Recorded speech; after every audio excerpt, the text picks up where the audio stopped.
Hello friends, welcome back to my channel. आज मैं आपके लिए एक न्यू सीरीज़ स्टार्ट करने जा रही हूँ जिसका नाम है बिलीव इन लव। ये एक रोमांटिक लव स्टोरी ड्रामा है जिसमें दो प्रेमी आपस में बिछड़ जाते हैं और फिर से वो किस तरह मिलते हैं यही इसमें बताया गया है। तो आपको भी बहुत ज़्यादा मज़ा आएगा इसे देखने में। वीडियो को पूरा देखिएगा ताकि स्टोरी आपको अच्छे से समझ में आ जाए। चैनल पर नए हैं तो चैनल को सब्सक्राइब करना तो बिल्कुल भी मत भूलिए।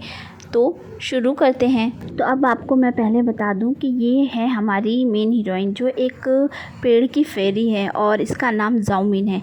जाओमिन प्यार करती है एक इंसान से जिसका नाम है जनरल मू यान, जो कि इस आइलैंड का जनरल होता है। अब हमें ड्रैगन लॉर्ड जुआन को दिखाया जाता है जिन्होंने ये आइलैंड बनाया होता है।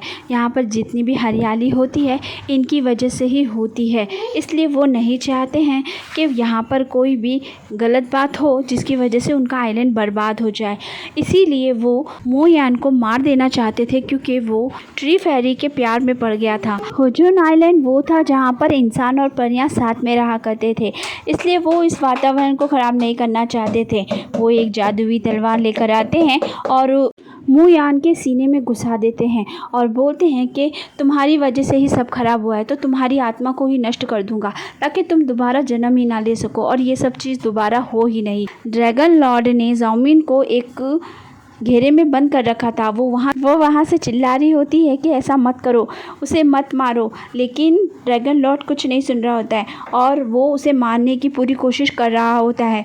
मोयान बोलता है कि वो और मैं पहले ही एक हो चुके हैं, अब हम दोनों को कोई जुदा नहीं कर सकता। ये कहकर वो एक चाकू निकालता है और लॉर्ड जुआन के सीने में डाल देता है, जिसकी वजह से दोनों लड़ते लड़ते पहाड़ के ऊपर से नीचे गिरने वाले होते हैं।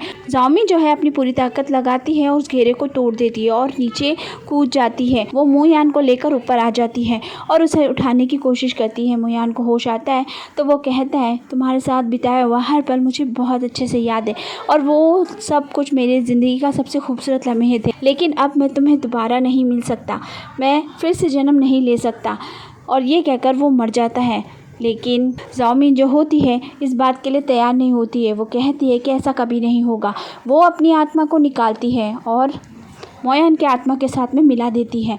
वो कहती है कि सूरज और चाँद, आसमान और ज़मीन, और वो दुआ मांगती है कि हम दोनों को फिर से जन्म लेने का मौका मिले। वो कहती है कि तुम फिर से जन्म लोगे। अपनी आत्मा को उसके शरीर में प्रवेश करवा देती है।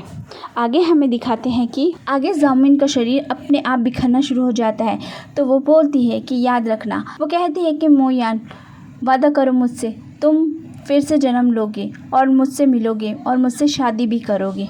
इसी के साथ वो गायब हो जाती है और उस पेड़ की सारी पत्तियां झड़ जाती है और 1000 साल बीत जाता है।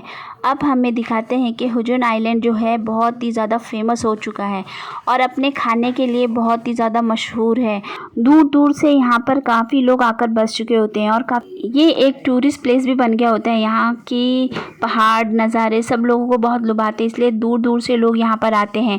इसीलिए यहाँ काफ़ी कुक्स वगैरह भी बहुत ही देशों के आकर बस गए होते हैं। अब हमें दिखाते हैं कि जाओमिन ने इंसान के रूप में जन्म ले लिया होता है और उसका नाम लू यूरे होता है और वो एक बहुत ही फेमस कुक होती है। उसका खुद का एक रेस्टोरेंट भी होता है। वो अपने कमज़ोर दिल के साथ पैदा हुई होती है और उसके दिल में किसी के लिए भी कोई प्यार फीलिंग्स रखती नहीं है वो। इस वजह से सब लोग उसे हार्टलेस मॉन्स्टर बुलाते हैं, लेकिन उसे कोई भी फ़र्क नहीं पड़ता है और वो अपने में ही मस्त रहती है।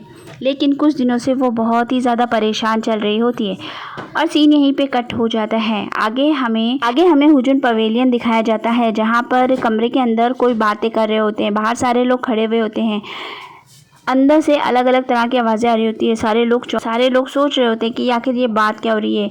तभी अचानक जोर से चिल्लाने की आवाज़ आती है। गू शंजू जो होते हैं दरवाज़ा खोलकर अंदर चले जाते हैं। वहाँ पर डूरो होता है। डूरो बोलता है कि कुछ नहीं हुआ, बस मास्टर की थोड़ी सी ज़बान जल गई थी। ये सुनकर वो मास्टर को सलाम करके बाहर चला जाता है। आगे हमें दिखाते हैं डूरो जो है अलग अलग खाने बता रहा होता है और उन्हें खाने के लिए बोल रहा होता है। आइलैंड मास्टर हु यांग दिखाए जाते हैं जो हमारा मेन हीरो है। यांग जो होता है वो बोलता है कि तुम यहाँ पर खाना खिलाने तो आए नहीं हो, बताओ मुझे क्यों आए हो। लेकिन इसकी वजह मैं भी थोड़ी समझ रहा हूँ, तो तुम्हें बताने की ज़रूरत नहीं है, मैं खुद ही बोल देता हूँ। ये सुनकर डूरो बोलता है कि हाँ बिल्कुल सही समझे, मैं उसी वजह से आया हूँ। तुम उसका पीछा छोड़ क्यों नहीं देते? उसका दिल कितना कमज़ोर है, अगर उसे कुछ हो गया तो मैं तुम्हें कभी नहीं छोड़ने वाला। वो बोलता है मैं उसे कुछ क्यों होने दूंगा, मैं उसे बहुत ज़्यादा पसंद करता हूँ। और वो दोनों बहुत ही ज़्यादा बहस कर रहे होते हैं। एक लड़की भागती हुई जाती है, वो यूरे से बोलती है कि मास्टर डूरो जो है हुजून पवेलियन गए हैं, पता नहीं उनके साथ क्या होगा। ये सुनकर वो बहुत घबरा जाती है और भागती हुई वहाँ पर आ जाती है। ये दोनों अभी भी बहस कर रहे होते हैं। यान बोलता है कि मैं उसे बहुत ज़्यादा पसंद करता हूँ। उस वक्त यूरे वहाँ पहुँच जाती है। वो उसकी बातें सुनकर वहीं खड़ी होती है। वो अपने कज़न की तरफ से माफ़ी मांगती है और माफ़ी के तौर पर एक बतख मास्टर येन को थमा देती है और कहती है कि ये मेरी तरफ से आपके लिए तोहफ़ा। ये बोलकर वो अपने कज़न के कान मरोड़ते हुए उसे बाहर ले जा रही होती है। फिर वो वहीं पे खड़ी हो जाती है और बोलती है कि आपने कहा था कि आप मुझे पसंद करते हो, लेकिन मैं आपको पसंद नहीं करती। मैं डूरो को पसंद करती हूँ और मेरे पापा भी उसी को पसंद करते हैं। ये कहकर वो चली जाती है। गू जेंगजू जो होता है वो मास्टर येन के पास आता है और बोलता है कि पिछले 2 महीने से आप इसके पीछे पड़े हुए हैं और 36 मरतबा ये आपको रिजेक्ट कर चुकी है। आप उसका पीछा छोड़ क्यों नहीं देते हैं? वो बोलता है कि बिल्कुल नहीं, मैं उसका पीछा क्यों छोड़ूं? मुझे अब एक नया आइडिया ढूंढना पड़ेगा ताकि वो मुझसे शादी कर ले। सीन यहीं पे कट हो जाता है। आगे हमें उसके रेस्टोरेंट का सीन दिखाया जाता है। यूरे वहाँ खाना बना रही होती है और उसकी डक वाली रेसिपी बहुत ही मशहूर होती है, इसलिए जो लोग भी खाने आते हैं वो 2 बार ज़रूर ऑर्डर करते हैं। डूरो जो है उसको पूछता है कि तुमने जो अभी वहाँ कहा था क्या वो सब सच है? तो वो कहती है ऐसा कुछ भी नहीं है, मैं तो वहाँ पर बस बात को संभालना चाहती थी इसीलिए बोला। वो कुछ नहीं बोलता है। आगे हमें दिखाते हैं कि उसकी सौतेली माँ जो होती है वो उसके लिए एक रिश्ता लेकर आई होती है, जो बहुत ही ज़्यादा बूढ़ा आदमी होता है। उसका पापा बोलता है कि ये तो मुझसे भी ज़्यादा उम्रदार लग रहा है, तुम इससे शादी करवाओगी मेरी बेटी की? वो कहती है कि अरे बूढ़ा है तो क्या हुआ, कितना अमीर आदमी है ये। और वो उसकी बहुत ही चापलूसी कर रही होती है और वो आदमी भी बहुत ज़्यादा एटीट्यूड दिखा रहा होता है। यूरे अपने पापा की वजह से कुछ नहीं बोल रही होती है, क्योंकि वो आदमी उसके पापा का पूरा बीमारी का खर्चा उठाने के लिए तैयार होता है। लेकिन तभी बाहर से आवाज़ जाती है कि कोई आया है। ये लोग सब बाहर पहुँचते हैं तो काफ़ी सारे सामान उनके घर में आने लगते हैं। एक करके बहुत सारे सामान हो जाते हैं। उसकी माँ बोलती है कि ये सब किसने भेजा है, मुझे तो यकीन नहीं हो रहा ये है क्या आखिरकार। तभी एंट्री होती है हमारे हीरो मास्टर येन की। पूछते हैं कि ये सब क्या है, और वो जब खोल के दिखाते हैं तो इसमें काफ़ी सारा सोना चांदी भरा हुआ होता है। वो बोलता है कि मैं आपकी बेटी से शादी करना चाहता हूँ। उसे लगता है कि उसकी सगी बेटी के बारे में बात कर रहा है, इसलिए वो कहती है कि आप जो भी हो हमें तो मंजूर है शादी के लिए। लेकिन वो लड़की बोलती है आप आखिर हो कौन, मैं आपको जानती नहीं हूँ। वैसे पीछे खड़ा हुआ जिन जो बताता है कि ये आइलैंड मास्टर हाओ येन है। ये सुनकर सब लोग चौंक जाते हैं। येन बोलता है कि मैं यहाँ पर एक रिश्ता लेकर आया हूँ आपकी बेटी यूरे के लिए। ये सुनकर तो सभी चौंक जाते हैं। यूरे बोलती है कि मैं तुमसे शादी नहीं करना चाहती हूँ, ले जाओ अपना सामान सारा उठाकर यहाँ से। उसका पापा बोलता है कि अगर मेरी बेटी यही चाहती है तो मैं भी नहीं चाहता कि तुम उससे शादी करो, तो जाओ यहाँ से, हम ये रिश्ता हमें मंजूर नहीं है। इसी के साथ एपिसोड होता है यहीं पे ख़त्म। अगर आपको मेरा वीडियो पसंद आया है तो मेरे चैनल को लाइक कीजिए, सब्सक्राइब कीजिए। इसका नेक्स्ट पार्ट देखना बिल्कुल भी मत भूलिएगा। उसमें हाओ येन जो है यूरे को किस तरह मनाता है, ये सब बहुत ही इंटरेस्टिंग होने वाला है। मिलती हूँ जल्दी अपने न्यू एपिसोड के साथ। Bye bye.